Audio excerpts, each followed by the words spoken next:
Yahoo minasan, welcome back again with Mr. K di sini.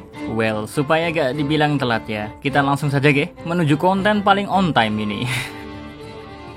So, it's time to react One Piece chapter terbaru. Let's go!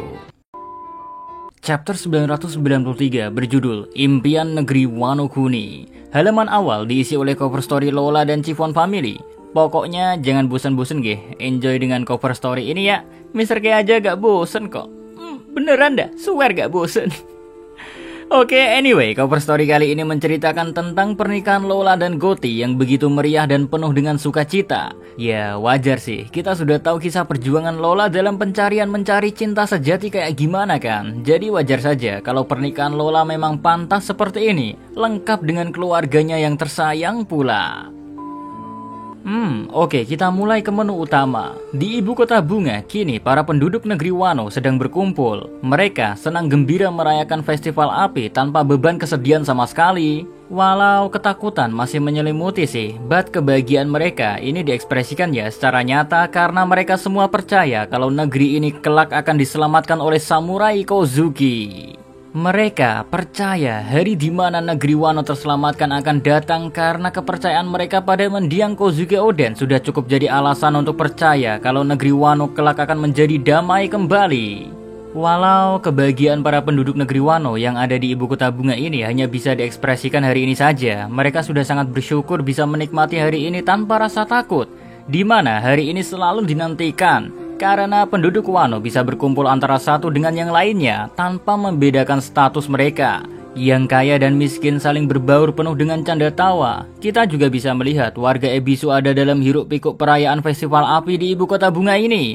Tak ada perbedaan kasta dan status di hari yang membahagiakan ini. Semua orang guys yang ada di ibu kota bunga pokoknya berharap hari seperti ini akan bisa berlangsung terus menerus. Dan mereka juga berharap kalau di Onigashima kemungkinan klan Kozuki sedang bertempur dengan Kaido dan Orochi yang akhirnya mengantarkan klan Kozuki pada kemenangan. Walau ini harapan dan mimpi sih, tapi mereka gak peduli karena hanya di hari ini saja penduduk Wano Kuni bisa bebas mengutarakan mimpi mereka tanpa takut dieksekusi oleh Orochi. Hanya di hari ini saja bernyanyi, berdansa tanpa rasa takut bisa terjadi karena hari ini adalah hari festival api. Well, tenanglah dan nikmati pesta hari ini warga Wano Kuni karena di Onigashima sekarang ya memang sedang terjadi pertempuran masif yang akan mengantarkan nasib negeri Wano nantinya seperti apa. And now, sekarang kita langsung pindah saja ke Onigashima ya, masih di sekitar kastil Kaido. Kita menuju Queen yang sedang menghadapi Drake dan Zoro. Kalian pasti masih ingat betul kan kalau di chapter sebelumnya Queen menggunakan machine gun yang punya peluru aneh. Dan di chapter ini peluru aneh itu pun terungkap kalau kandungannya adalah virus yang bisa membuat siapapun yang terkena peluru machine gun Queen, maka orang tersebut akan terinfeksi menjadi Oni. Oninya pun bukan sekedar Oni biasa, melainkan Oni yang di seluruh tubuhnya akan terasa sangat dingin. Selain orang yang terinfeksi akan berubah wujud, dia juga akan jadi menggila layaknya zombie yang bisa mengincar apapun sesukanya. Queen menyebut penemuannya ini dengan sebutan Ice Oni. Zoro dan Drake saja kaget melihat kelakuan Queen seperti ini. Sementara itu ya, dekat dari sini ada Chopper dan Robin yang juga cukup shock ada senjata biologi seperti milik Queen bisa menginfeksi orang dan merubah orang tersebut jadi Oni. Tentu yang paling kaget sebenarnya adalah Chopper. Ekspresinya saja menggambarkan kalau rusa kutub ini tak menyangka Queen sejahat itu. Wow, akankah Chopper ikut melawan Queen di sini? Ya, kita tunggu saja beberapa chapter selanjutnya. Sekarang kita pindah posisi dulu ke Baka Sencho yang sedang bersama Sanji. Mereka berdua sekarang ada di basement level 1. Kedua orang gendeng ini ya sedang menuju lantai 5 kastil Kaido agar bisa mencapai atap puncak kastil ini. Dan tentu saja tujuan utamanya adalah menyusul para Akazaya yang sedang bertarung melawan Kaido. Tentu hal ini gak mudah terjadi karena dari basement level 1 saja menuju lantai 1 sudah banyak sekali Smile User maupun kroco-kroco Beast Pirate yang menghadang Sanji dan Luffy. But itu gak jadi masalah bagi sang Baka Sencho. Mau sebanyak apapun halangannya, kapten kita ini pokoknya asal gabers dan terjang aja dah. Cuma sayangnya untuk kali ini sepertinya Luffy gak bisa berbuat seenak udelnya karena ada Sanji yang menemani Luffy sekaligus mengawal kapten gebleknya ini untuk gak sembrono membuang-buang tenaga melawan kroco-kroco Kaido. Sanji guys memaksa Luffy untuk menyimpan tenaganya untuk Kaido saja. Biarkan masalah Smile User di sini diatasi Sanji, termasuk Smile User Gorilla yang kelihatannya kuat ini tapi pekok. Pokoknya pasrahkan saja pada koki mesum ini. Nah, disinilah mulai terjadi perdebatan kolot antara Luffy dan Sanji. Luffy di sini ingin menghajar siapapun yang berada di jalannya, sedangkan Sanji gak mau membiarkan Luffy menyia-nyiakan tenaganya di sini.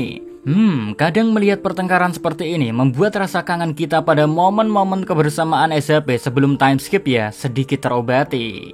Oke, balik lagi ke Sanji dan Luffy yang masih ngotot antara satu sama lainnya yang gak kunjung selesai-selesai. Nah, tiba-tiba saja nongollah Jinbe yang sambil menggunakan fishman karatenya, Jinbe sukses membuat KO Smile User Gorilla. Di momen ini pula, debat Sanji dan Luffy juga berhenti. Sekaligus kini Jinbe juga akan membantu mengantar Luffy menuju tempat para Akazaya berada. Jadi Luffy bisa menyimpan tenaganya saja sampai bertemu Kaido. Sanji yang mendengar Jinbe agak belagu jadi jengkel karena menurutnya Sanjilah yang sejak awal harus mengantar Luffy. Tapi malah Jinbe seenak jidatnya ngaku-ngaku bakal nganterin Luffy. Ya, perdebatan Jinbe dan Sanji hanya berlangsung sebentar sih, because Jinbe gak sengotot Luffy kan. Lagian di sini Sanji jadi tambah akrab dengan Jinbe sampai-sampai memberi saran pada Jinbe untuk selalu mengawasi si Kapten Sableng. You know lah, Kapten Sableng kita ini kalau ada kesempatan bertarung, dia pasti akan meladeni pertarungan tersebut siapapun musuhnya. Oke dah, sekarang Luffy kayaknya udah aman dijaga Jinbe dan Sanji ya. Jadi yuk kita pindah posisi ke pihak musuh dulu, oke? Yaitu tempat di mana King berada. King di sini menerima laporan dari Bauang di mana Bauang memanfaatkan kekuatan buah iblisnya yang bisa melihat melalui perantara kertas bergambar mata satu. Informasi yang diberikan Bauang tentang keberadaan Yamato dan Momonosuke. So, King yang sudah menerima informasi Bawang ini tak menyia-nyiakan kesempatan. All-Star Kaido yang bisa terbang ini pun langsung menyiarkan pengumuman ke seluruh penjuru Onigashima untuk segera mencari dan membunuh Momonosuke. Bagi King, dalam pemberontakan para samurai yang mencoba mengadu nasib di Onigashima ini adalah Momonosuke. Anak kecil ini adalah anak dari Kozuki Oden. Itu berarti bagi para samurai, Momonosuke adalah Shogun Wano Kuni yang sebenarnya. Istilahnya, para samurai jika kehilangan sosok yang akan jadi harapan mimpi mereka memimpin negeri ini, maka menurut King, hati para samurai akan tergoncang. Dan bisa jadi mereka semua para samurai akan kehilangan semangat untuk bertarung. Oleh karena itulah, King memberi perintah untuk membunuh Momonosuke dan membawakan kepala Momonosuke di hadapan King. Agar King bisa menunjukkan kepala Momo di hadapan para samurai di Onigashima ini. Wow, ngeri-ngeri sedap ya si King. Sepertinya bakal seru nih pengejaran yang akan terjadi pada Momonosuke. Apalagi sekarang Sasaki beserta bawahannya telah mengetahui posisi Momonosuke. Bahkan tanpa basa-basi ya, Sasaki menyuruh timnya untuk menembak Momo yang sedang dibawa oleh Shinobu. Tembakan pun meluncur mengarah ke Shinobu. Dan tembakan dari tim Sasaki tersebut meledak di samping Shinobu. Untung Shinobu berhasil menghindari ledakan tersebut. Tapi sayang, tim Sasaki gak tinggal diam guys. Kini banyak anak panah meluncur ke arah Shinobu. Dua anak panah pun sukses menancap ke tubuh Shinobu. Shinobu dari klan Kozuki ini pun terluka parah. Dan tak lama pula dia tumbang. Sayangnya baik Shinobu dan Momo tak diberi jeda sama sekali guys. Salah satu Smile User bawaan Sasaki yang sadar incaran mereka tumbang ya, langsung meluncur untuk menghabisi sang Shogun masa depan. Nah, Shinobu yang sadar tuannya bisa dalam bahaya menyuruh Momonosuke untuk lari dari sini. Tapi Momo dalam ketakutan setengah mati juga bingung apakah lari adalah hal yang pantas dilakukan seorang Shogun. Untungnya dalam kehambaan, dalam momen yang bisa mengantarkan Momo bertemu dengan maut, muncullah Yamato dengan elegan menghantam salah satu Smile User yang tadinya mau membantai Shinobu dan Momo. Guys, Sasaki yang melihat anak dari Kaido ini membantu Momonosuke jadi tersenyum sendiri, tak mengira tuan muda mereka bakal mengganggu urusan Beast Pirates. Yamato yang mendengar Sasaki bilang seperti itu menjawab dengan lantang kalau dia tidaklah mengganggu, melainkan Yamato bertarung di sini demi Kozuki. Oh, pertarungan Yamato kali ini bakal menarik guys. Lawan Yamato gak cuma Sasaki, tapi bawaan Sasaki juga ikut andil. Bawahannya merupakan Smile User divisi pertahanan. Melihat tampilan para Smile User ini ya, kita sudah tahu kalau kulit mereka itu keras-keras. Ya, kita tunggu saja sekuat apa sih Yamato menghandle problem ini. Next, kita pindah ke bagian paling menarik di chapter ini. Kita ke atas tengkorak Onigashima, melanjutkan pertarungan Kaido melawan Akazaya di chapter sebelumnya. Itu loh, ketika para Akazaya sukses membuat Kaido terluka dan kelihatan pingsan. Di sini ternyata ketika Kaido mau dihampiri para Akazaya untuk dibunuh, sang naga Kaido tiba-tiba saja siuman, perlahan demi perlahan mulai bangkit sambil berkata pada seluruh Akazaya, kalau dalam semangat membara Akazaya, Kaido melihat bayang-bayang Kozuki Oden. Bisa saja Kaido membiarkan Akazaya membunuhnya melalui bekas lukanya. Tapi Kaido teringat betul kalau para Akazaya bukanlah Oden. Kaido juga bilang, kita semua gak akan pernah melihat samurai monster seperti Oden lagi.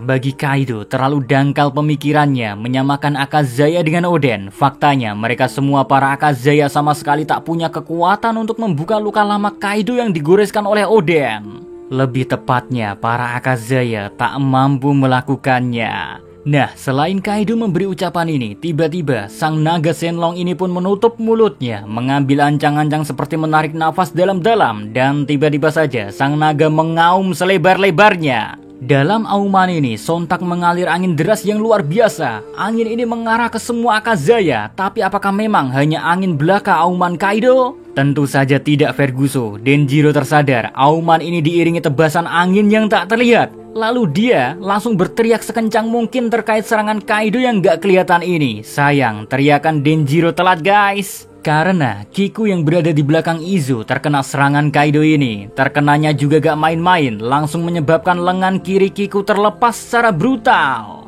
Izo, Kinemon dan Kiku sendiri saja kaget bukan main melihat kejadian ini. Sayang, chapter kali ini harus berhenti sampai di sini saja ya. And no breaks next week. But sebelum Mr. K akhiri video ini, ada dua hal menarik yang menonjol di chapter ini dan ingin kubagikan dengan kalian. Pertama, kesalahpahaman fans One Piece kalau lengan Okiku nantinya bakal mudah disambung oleh Trafalgar Law. Jujur, Mr. K bilang ini kemungkinannya sangat amat kecil sekali terjadi. Boleh untuk sekarang bagi yang nggak terima alasan ini, karena masalah ini akan Mr. K bahas lebih lanjut dalam konten ngalor ngidul. So take it easy and sabar, oke? Dan yang kedua, ketika Kaido bilang sendiri kalau baik dirinya dan para Akazaya tak akan pernah bisa menemui seorang monster samurai seperti Oden.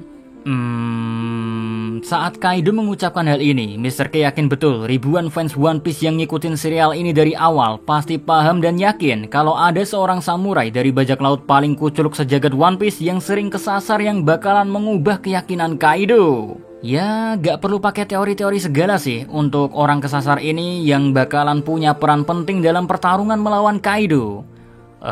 Kurang puas dengan alasan Mr. K ini? Well, sabar saja, di konten ngalor ngidul juga akan kubahas lebih detail kok. Emang sengaja tuh nge-PHP. So, see you again next time. Adios di Karamelo, stay safe everyone, salam Animania.